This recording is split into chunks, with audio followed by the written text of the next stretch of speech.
Hey guys, kami ngayon sa Oasis.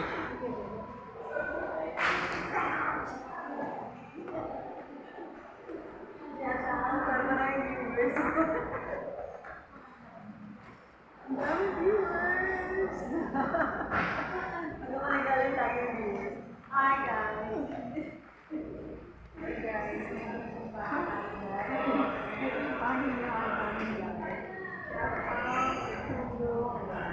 Ayun, yung swimming pool.